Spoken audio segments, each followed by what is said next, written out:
ये कहानी है भोपाल की। भोपाल में एक होटल है। उस होटल में एक कमरा है, कमरा नंबर 303। कहते हैं इस कमरे में जो आके रहता है उसकी ज़िंदगी पूरी तरह से बदल जाती है। आखिर कैसे बन गया ये कमरा भूतहा, आइए जानते हैं। कहते हैं इस होटल से पहले यहाँ एक कॉलोनी हुआ करती थी जिसमें एक घर का नंबर था 303। इस घर में 5 लोगों का एक छोटा परिवार रहा करता था। एक दिन जब ये सब बहुत ही गहरी नींद में सो रहे थे तब कुछ चोर इनके घर में घुस गए, लेकिन चोरों द्वारा आवाज़ होने पर ये सब उठ गए। तो चोरों ने एक एक करके उन सबको अपने हथियार का निशाना बना लिया और सभी को मार डाला। ये सब तो मर गए, लेकिन इस अकाल मृत्यु के कारण इन सब की आत्मा इस घर में कैद हो गई।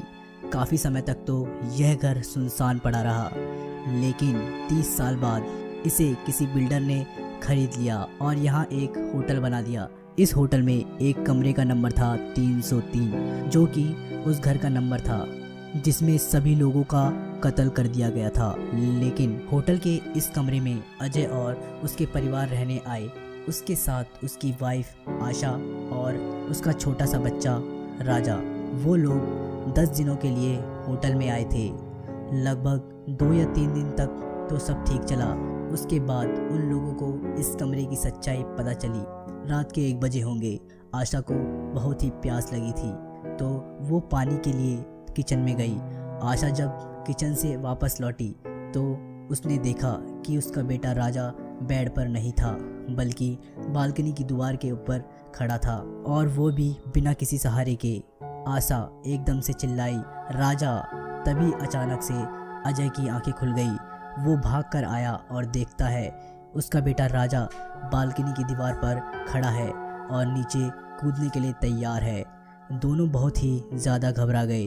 वो राजा को आवाज़ लगा रहे थे, लेकिन राजा ने पीछे मुड़कर नहीं देखा।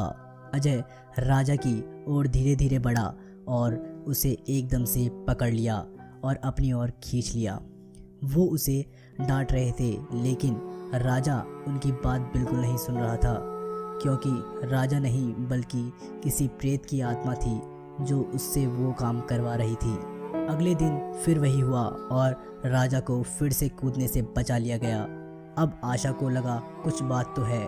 फिर उन्होंने होटल के कुछ लोगों से बात की तो पता चला कि यह फ्लैट तो साबित फ्लैट है और जो काम राजा कर रहा है वो काम वो नहीं बल्कि उससे करवाया जा रहा है। जब अजय और आशा बहुत डर गए तब वह एक साधु बाबा के पास गए और उन्होंने पूछा ये सब क्या हो रहा है। तो साधु बाबा ने कहा, अगर तुम अपने बेटे को जिंदा देखना चाहते हो तो इस होटल को तुरंत छोड़कर चले जाओ, वरना तुम्हारा बच्चा जिंदा नहीं बच पाएगा और तुम्हें भी बहुत बड़ी हानि हो सकती है। अगले ही दिन अजय और आशा इस होटल को छोड़ के किसी दूसरे होटल में चले गए।